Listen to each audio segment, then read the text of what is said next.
जय हिंद दोस्तों, welcome to the dream school. आज हम एक नया टॉपिक स्टार्ट करने वाले हैं जिसका नाम है औसत यानी कि एवरेज। तो एवरेज को हम डिटेल में समझेंगे और जिस तरीके से मैं आपको एवरेज समझाऊंगा आप उसी तरीके से करना। इसमें पेन पेपर की कोई ज़रूरत नहीं होती, ऐसे ही मौखिक ही आंसर आप बता सकते हो वर्बली। अभी देखो पीईटी में बहुत सारे टॉपिक हैं, जैसे इससे पहले हमने डीआई कंप्लीट किया है, ठीक है। तो डीआई एज यूजुअल आपको पता ही है 20 नंबर का आना है, टोटल मैथमेटिक्स ही 25 नंबर का है वहाँ पे। तो उसमें एक टॉपिक और दिया हुआ है जिसे कहते हैं एवरेज यानी कि औसत।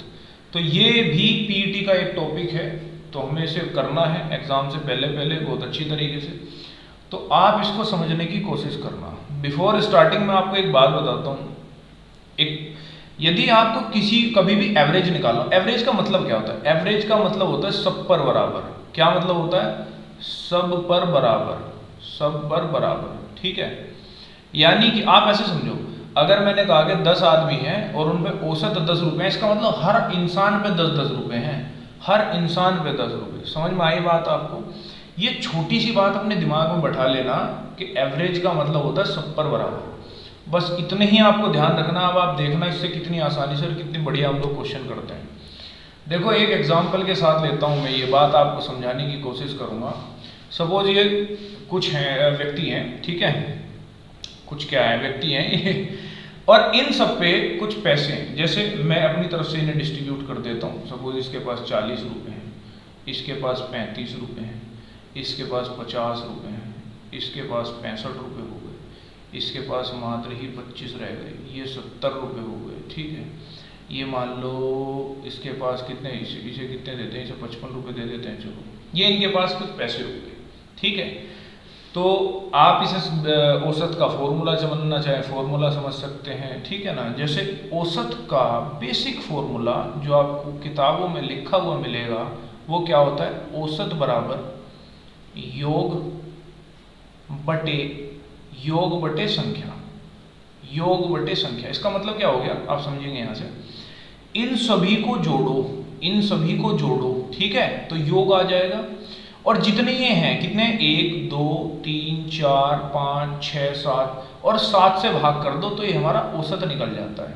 ठीक बात है ना। ये आपको किताबों में मिल जाएगा, मैंने बता दिया, जो लिखना चाहे लिख सकता है।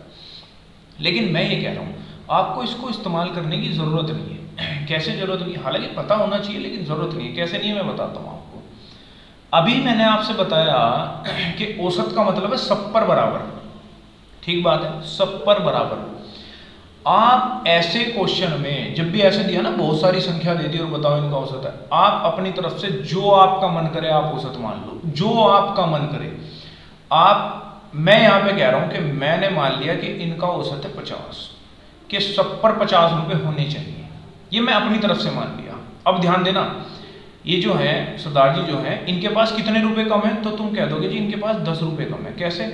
इनके पास 40 है, आपने औसत 50 माना है, तो 10 रुपये कम हुए, ठीक है। इनके पास कितने कम है? इनके पास 15 रुपये कम है, ठीक है जी। इनके पास ना ज़्यादा है ना कम है, पूरे ही रुपये हैं, तो यहाँ कुछ नहीं लिखना। इनके पास क्या है? इनके पास 15 रुपये ज़्यादा हो गए, ठीक है। इनके पास 25 रुपये की कमी आ गई, ठीक है। यहाँ देखो इनके पास 20 रुपये ज़्यादा हो गए, ठीक है, और इनके पास 5 रुपये ज़्यादा हो गए, ठीक है। अब देखो कुछ प्लस के हैं कुछ माइनस के हैं, ठीक है। प्लस माइनस को हम कट कर देते हैं, प्लस माइनस को कट। देखो जैसे प्लस का 20 है और प्लस का 5 है, 25 हो गया ना, तो ये माइनस का 25 खत्म, प्लस के 25 से माइनस का 25 खत्म। समझ पा रहे ना आप मेरी बात? प्लस का 15 माइनस का 15 खत्म हो गया, कट गया। अब कितना बचा? माइनस का 10 बचा। यानी कि इन सब के पास 50 औसत बनाने के लिए 10 रुपए की कमी है। 10 रुपए की कमी है कितनों के पास? सभी के पास। और सब कितने हैं? 7 है। सब कितने हैं? 7 है। यानी यदि इस बात को आप दी गई बात में से घटा देते हो तो आपका औसत आ गया, आंसर आ गया आपका एज इट इज, ठीक है। कैसे घटाओगे? देखो एक तो डायरेक्ट भी घटा सकते हैं, जैसे एक बार चला जाएगा ना और 3/7 रह जाएगा, ऐसे करके आप घटा लो, और नहीं तो गुणा करके घटा लो, आपकी मर्जी है, चाहे आप जैसे कर लो। कैसे? मैं कह रहा हूँ मुझे 50 में से घटाना है 1 सही 3/7, ठीक है जी। 50 में से 1 सही 3/7, 1 घटाऊंगा तो 49 रह गया, और 49 के 1वें भाग में से 48 से ही 4/7 आपका आ जाएगा आंसर औसत। देखो मैंने कोई यहाँ हार्ड एंड फास्ट रूल नहीं लगा दिया, मैं इसको इसमें से घटा रहा हूँ। अब आप कैसे भी घटा सकते हैं, सबका अपना अपना तरीका है। मैंने क्या किया, 50 में से पहले तो 1 घटाया, कितना बचा, 49 बचा। उसमें से अब इसमें से 3/7 और घटाना है, तो इसमें से 1 तो अलग निकाल दिया मैंने और 48 अलग कर दिया, यानी 48 तो यहाँ लिख दिया और इस 1 में से 3/7 घटाया तो 4/7 बच गया। समझ आ गई ना बात आपकी? ठीक, तो ये आया औसत। अब आप देखेंगे ना ही तो मैंने इनको जोड़ा, ना ही फिर 7 से भाग किया, लास्ट वाली छोटी सी वैल्यू को करना पड़ा, वो बात अलग है। ठीक है, और बहुत आसानी से यहाँ पे एवरेज यानी कि औसत निकलेगा। ये बात आप जितनी जल्दी सीख जाएंगे, औसत के आप मास्टर हो जाएंगे उतनी जल्दी। समझ पाए मेरी बात को? ठीक है, तो ध्यान रखना, जब भी कभी औसत निकालना हो अपनी तरफ से जो मर्जी आप औसत मान लो, जो आपका मन करे, उसी के बेस पे हम क्वेश्चन करने वाले हैं। ठीक है, आगे बढ़ते हैं और उससे पहले मैं आपको कुछ फॉर्मूलाज बताता हूँ यहाँ पे एवरेज यानी कि औसत के। देखो कैसे फॉर्मूले बताने वाले हैं यहाँ पे। देखो अपनी अगर कोई नोट डाउन करेगा तो एक तरफ लिख लेना योग, ठीक है, और इधर लिख लेना औसत। औसत यानी कि एवरेज, और यहाँ योग लिखोगे तो क्या कर दोगे आप, सम कर दोगे। ठीक बात है। अब देखो यदि कोई भी n नेचुरल नंबर है 1 + 2 + 3 और ये डॉट डॉट डॉट जाती जा रही है n तक, तो इनका जो सम होता है वो कितना होगा, n + 1 डिवाइडेड बाई 2, और एवरेज कितना होगा, n + 1 डिवाइडेड बाई 2। समझ आई बात? ठीक है, आगे देखते हैं फॉर्मूला नंबर 2। यदि कोई इवन नंबर है 2 + 4 + 6 + 8 और ये ऐसे ही चलता जा रहा है n तक, ठीक है, तो इसका जो सम होगा n + 1 n+1 होगा, और औसत कितना हो जाएगा, n + 1। समझ में आ गई बात आपके? औसत कितना हो जाएगा, n + 1। ठीक है, ठीक, अब बढ़ते हैं हम आगे। यहाँ देखो अगले वाला है, यदि कोई ओड नंबर्स है n 1 + 3 + 5 + 7 + 9, ठीक है, और ये ऐसे ही जाता जा रहा है n तक, तो इसका जो सम होगा वो होगा n², और जो एवरेज होगा वो कितना होगा, n होगा। ठीक है, आगे हम लोग देखते हैं, यदि n नेचुरल नंबर का स्क्वायर दे रखा है, स्क्वायर सभी प्राकृतिक संख्याओं का वर्ग का योग आपको कह दे या उनका औसत कह दे आपसे निकालने के लिए, तो आप क्या करोगे, ये स्क्वायर्स में दे रखे हैं, तो इसका फॉर्मूला होता है n+1 2n + 1 और डिवाइडेड बाय किससे हो जाएगा, ये 6 से। इसका जब हम औसत निकालेंगे तो कितना होगा, n+1, ठीक है, और यहाँ कितना होगा 2n + 1 और डिवाइडेड बाय 6। समझ में आई बात आपके? ये सम हो गया, ये एवरेज हो गया। यदि क्यूब दिया हुआ है, a का क्यूब + 2 का क्यूब + 3 का क्यूब प्लस, और ये क्यूब की फॉर्मेट में दे रखा है, तो कितना होता है फिर यहाँ पे, ये हो गया n+1/2, इसका स्क्वायर हो जाएगा। ठीक है, ये सम है। ठीक, और एवरेज कितना होगा, तो एवरेज होगा n+1 का स्क्वायर और डिवाइडेड बाय 4। समझ आ गई बात आपके? ये कुछ बेसिक से फॉर्मूले हैं। कई बार ऐसा होता है कि क्वेश्चन डायरेक्ट इन्हीं पे बेस आ जाता है, तो आपको इन फॉर्मूलों का पता होना चाहिए, इसलिए मैंने सारे नोट डाउन कर दिए हैं यहाँ पे। आप स्क्रीनशॉट ले लेना, ये अच्छे से इनको नोट डाउन कर लेना। हम कुछ क्वेश्चंस आज के सेशन में इन पर डिस्कस करने वाले हैं। ठीक है, अब बढ़ते हैं अपने क्वेश्चन नंबर 1 की ओर। तो स्टार्ट करते हैं क्वेश्चन नंबर 1 से। अब देखो इसने क्या कहा है, ये कुछ वैल्यूज हैं और इनका क्या निकालना है, औसत निकालना है। अब देखो ये आया हुआ क्वेश्चन है भाई, मैं अपनी तरफ से नहीं चिपकाया। अब ध्यान दो, आप यहाँ पे जो मैंने तरीका सिखाया ना, आप उससे कैसे करोगे, उसी से करना है, कभी सबको एडअप करने बैठ जाओ। देखो कितनी वैल्यू है, 87, 84, 86, 90, 82, 88 और 78। ठीक है, अब आपने इनका क्या निकालना है, एवरेज निकालना है, औसत निकालना है। तो देखो भाई, एक तो वही तरीका है जो उससे करेगा, और नहीं मतलब मनी है उसका, तो भाई इन सबको जोड़ लेना, और जोड़ने के बाद 7 से कर देना भाग, क्योंकि टोटल संख्या 7 है, 2 4 6 और 7, ठीक है, औसत आ जाएगा उसका निकल के। लेकिन जो सीखना चाहता है वो देखो, आप कुछ भी औसत मान सकते हो जो आपका मन करे। मैंने मन कर गया मैं 80 मान लूँ, ठीक है, औसत मैंने क्या करा 80 मान लिया। अब आप देखो ये 80 से कितना ज़्यादा है, आप बोलोगे 7 ज़्यादा है, ये 7 ज़्यादा हो गया। ये कितना ज़्यादा है, ये 4 ज़्यादा है। ये कितना ज़्यादा है, ये 6 ज़्यादा है, ठीक है। ये कितना ज़्यादा हो गया, आप बोल दोगे ये 10 ज़्यादा हो गया। ये 2 ज़्यादा हो गया, ठीक है। ये कितना ज़्यादा हुआ, ये 8 ज़्यादा हुआ है। और ये 2 कम हो गया, ये 2 कम है ना, देखो ये माइनस का 2 है, ये प्लस का 2 है, इनको काट दिया हमने। अब देखो सारी टर्म्स प्लस की बची हुई हैं, तो जोड़ लेते हैं। 10 और 10 20 और 8 28 और 7 35, यानी कि मेरे पास प्लस का 35 और बच गया। सब में 80 80 बराबर करने के बाद 35 बच रहा है। इस 35 को 7 में बांटना है, तो 7 पंजे 35। देखो ये प्लस का आ रहा है ना, प्लस का, यानी कि जो मैंने औसत माना था उसमें आपने 5 और जोड़ना है। तो औसत कितना आ गया जी आपका 85 आ गया। And this is it, this is your answer, option number C. समझ पाए आप बात? कहने का मतलब ये है कि बाद में जो भी बचेगा ना आपके पास, यदि वो प्लस का बचता है सब में बांट दो, और जो बचा उसे, जो आपने औसत माना था उसे जोड़ दो। यदि माइनस का बच जाता है तो सब में बांटने के बाद जितना माइनस बचे ना उसे घटा दो। समझ पाए ना आप बात? सबसे आसान तरीका है औसत निकालने का, ठीक है जी। अब देखो अब आगे बढ़ते हैं, क्वेश्चन नंबर 2 पे चलते हैं। क्वेश्चन नंबर 2 क्या कहता है, देखो कुछ पहली क्रमागत विषम संख्याओं का औसत 60 है, उनका योग कितना होगा।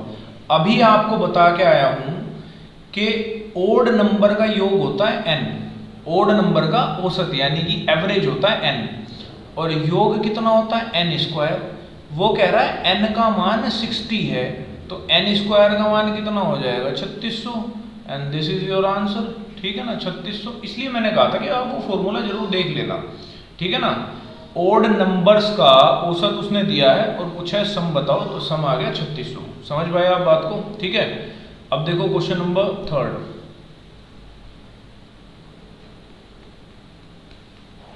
ये देखो A B C D and E लगातार 5 विषम संख्याएं हैं, ठीक है ना। ए और सी का औसत कितना है 59 है। सबसे छोटी संख्या क्या है ये बताओ। देखो ये सवाल करने से पहले ना मैं आपको 2-3 चीज समझा देता हूँ। यदि क्रमागत कुछ संख्याएं हैं, जैसे मान लो ए बी सी और डी, ये कुछ क्रमागत संख्या है, और मैं इधर भी लिख लेता हूँ ए बी सी डी और ई, ठीक है जी। अगर कोई मुझसे पूछे कि इनका औसत बताओ, तो मैं क्या करूँगा, आधी संख्या इधर बांट दूंगा, आधी संख्या इधर बांट दूंगा, और जो बीच में बचेगी ना वही औसत होगा। बीच में क्या बच जाएगा, बी प्लस सी भाग 2, बी और सी को जोड़ के भाग 2, ये इनका औसत आ जाएगा। यहाँ पर देखो यदि कोई मुझे कहे कि यहाँ बताओ आप औसत, तो मैं क्या करूँगा, आधी इधर बांट दूंगा, आधी इधर बांट दूंगा, और जो बीच में संख्या बच जाएगी वही मेरा औसत हो जाएगा, यानी सी एवरेज हो जाएगा यहाँ पर। अगर इसी बात को मैं वैल्यू के आधार पर लिखूँ 1 2 3 और 4, अगर कोई मुझे पूछे इनका औसत बताओ, तो 2 इधर छोड़ा, 2 इधर छोड़ा, बीच में क्या बचेगा 2.5, तो 2.5 ही औसत हो गया। और तुम 2.5 वैसे भी देख सकते हो, 3 और 2 5 को जोड़ के 2 से भाग करोगे 2.5 आएगा, जैसे कि मैंने यहाँ पे बताया है। अगर कोई बोले 1 2 3 4 5 इनका औसत बताओ, तो इनका औसत 3 आ जाएगा, क्योंकि 2 इधर रह गई, 2 इधर रह गई। यानी कि जब भी सम संख्याएं होती है ना, इवन नंबर होता है, तो बराबर बराबर बांट दो, जो बीच में बचा वही औसत है। और जब भी ओड नंबर होते हैं तो एक को छोड़ दो, दोनों तरफ बराबर बराबर बांट दो, वही औसत हो जाएगा। समझ पाए आप बात? अब देखो सवाल क्या कह रहा है। सवाल ने कहा कि 5 लगातार विषम संख्याएं हैं, ए बी सी डी और ई। थोड़ा ध्यान देखना है आपने, ठीक है। उसने कहा ए और सी का औसत है 59। देखो ए कहाँ है, ए ये रहा, सी कहाँ है, सी ये रहा, तो इसके जो बीच में होगा वही इनका औसत होगा, वही इनका औसत होगा कि नहीं होगा। यानी कि बी का मान कितना है 59। उसने कहा सबसे छोटी संख्या बताओ। अब देखो सवाल ने खुद कहा ये विषम संख्याएं हैं और क्रमागत विषम है। जब ये 59 है तो इससे पहले वाली कौन सी होगी 57, 2 कम 57 होगी, ठीक है। अगले वाली पूछता तो 61, इससे अगले वाली पूछता तो 63, उससे अगले वाली पूछता तो 65, ऐसे होता ना। लेकिन उसने कहा सबसे छोटी संख्या बताओ, तो सबसे छोटी संख्या कौन सी आ गई? 57, एंड दिस इज इट। समझ पाए ना बात? ये बहुत ही लाजवाब सी बात है, इस बात का ध्यान रखना आपने, ठीक है, कि अगर क्रमागत दी हुई है तो जो बीच वाली संख्या होगी ना वही आपका औसत होगा, बस आपने ये ध्यान रखना है, ठीक है जी। तो समझ पाए होंगे यहाँ से आप बात। ऑप्शन नंबर बी यानी कि 57 होगा आपका आंसर। यहाँ पर देखो ये है क्वेश्चन नंबर 4। देखो ये फिर से ये कह रहा है 3 क्रमागत सम संख्याओं के औसत, ठीक है, और अगली 2 क्रमागत सम संख्याओं के औसत के बीच का अंतर कितना है? 5 है। औसत के बीच का अंतर कितना है? 5 है। पहली सम संख्या ज्ञात करो। देखो यहाँ से आप कुछ भी मान सकते हो, जैसे मैं यहाँ से ही मान के चल रहा हूँ। यदि पहली सम है 10, दूसरी है 12, तीसरी है 14, 3 क्रमागत हो गई। इनके बाद अगली 2 में लिखूंगा तो देखो इनका औसत कितना हो जाएगा? 3 का 12 हो गया ना, 10 इधर रह गया, 14 इधर, बीच में 12, फिर 15 सम संख्या लेनी है ना, तो ये 16 और ये 18। 16 और 18 का औसत कितना हो जाएगा? आप कह दोगे जी इनके बीच में 17 आएगा, ठीक है। इसका अंतर कितना आ रहा है? 5 ही आ रहा है ना। इन दोनों के औसत का अंतर सवाल में भी 5 ही कर रहा है। सबसे छोटी संख्या 10। समझ पाए आप बात को? ठीक है जी, ध्यान रखना इस क्वेश्चन को थोड़ा सा। ऐसी जो पिछला पहला वाला सवाल मैंने बताया ना, बस उसी के बेस पे था ये। और ये होगा हमारा आज का लास्ट क्वेश्चन, ठीक है। आप देखो इसे अच्छे से करने की कोशिश करना, फिर पॉज करके वीडियो कर लिया करो आप एक बार, जिसने चैप्टर पहले से कर लिया है। देखो 5 क्रमागत विषम संख्याओं का औसत k है। 5 क्रमागत विषम संख्याएं, विषम संख्याएं। देखो अपनी तरफ से जो आपका मन करे मान लो। मैं लिख रहा हूं 1, 3, 5, 7 और 9 होगी ना 5 क्रमागत विषम संख्याएं।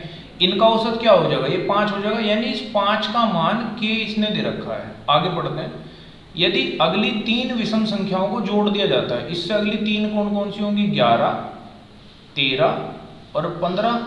अगली 3 विषम संख्याओं को जोड़ दिया जाता है तो नया औसत पुराने औसत से कितना अधिक हो जाएगा? देखो नया औसत कितना हो गया? टोटल संख्या कितनी होगी? 8 होगी शायद। कितनी होगी? 2, 4, 6, 8 होगी ना। तो 4 को तो एक तरफ रख दो और 4 को एक तरफ रख दो, और जो बीच वाली संख्या होगी वही औसत होगी। 7 और 9 के बीच में क्या आएगा? 8 आएगा। देखो पहला औसत 5 था, अब औसत 8 हो गया। औसत कितना बढ़ गया? 3 बढ़ गया ना। और यही सवाल में पूछना चाह रहा है कि अब नया औसत कितना बढ़ गया है, कितना अधिक हो जाएगा? तो नया औसत कितना अधिक हो गया भाई? 3 अधिक हो गया। समझ पाए आप बात को? ठीक है, कोई भी रैंडम वैल्यू मान के हमने यहाँ से कर लिया क्वेश्चन। देखना आप इसको अच्छे से, बहुत लाजवाब सा सवाल है ये। और ये है आपके लिए प्रैक्टिस क्वेश्चन, आप इसकी प्रैक्टिस जरूर करना, ठीक है। कमेंट बॉक्स में आंसर करना इसका, जो भी आपका आंसर आया हो, ठीक है। उसके बाद रीचेक कर लेना अपना आंसर नेक्स्ट वीडियो में, इसके सॉल्यूशन जब मैं दूंगा। और वीडियो को लाइक शेयर करना ना भूलें, चैनल को करें subscribe. This is the end of this video and thanks for watching.